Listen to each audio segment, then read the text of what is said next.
I did do those 5. And so now I'm going to talk about those stories again, but this time we're going to add a fun STEM challenge. So when we look at stone soup, which I love stone soup, this is one thing that could come to mind is engineering a solar powered soup warmer. Now they are creating soup, stone soup together as a community.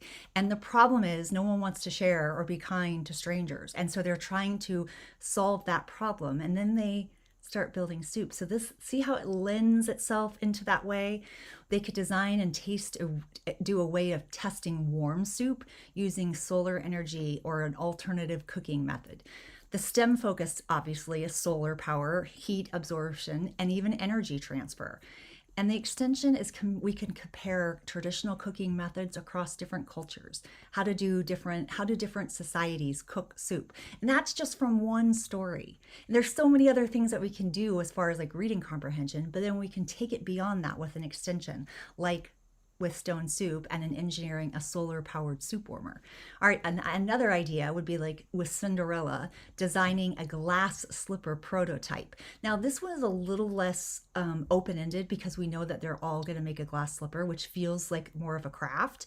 But when we allow them to think about how they're going to make an iteration to this glass slipper so that it doesn't break when somebody puts their foot in it, and all the things that have to be like the energy transfer and weight and weight transfer and what that looks like when you're putting it on a delicate piece of material. So they're still thinking and problem solving, but it is a little bit different than actually giving them a problem and allowing them to come up with solutions.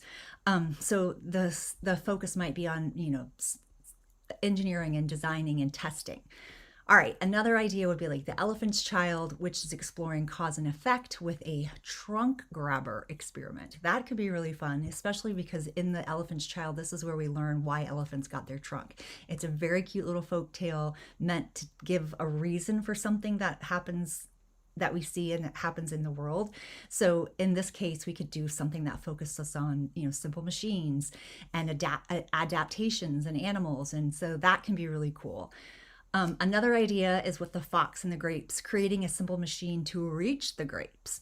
So that could also be an idea, again, where we're taking a story, maybe we're doing some reading comprehension activities, maybe we're focusing on the point of view from the fox or the point of view, well, obviously not the grapes, but just the point of view of who's telling the story. Is it a narrator? Is it the fox?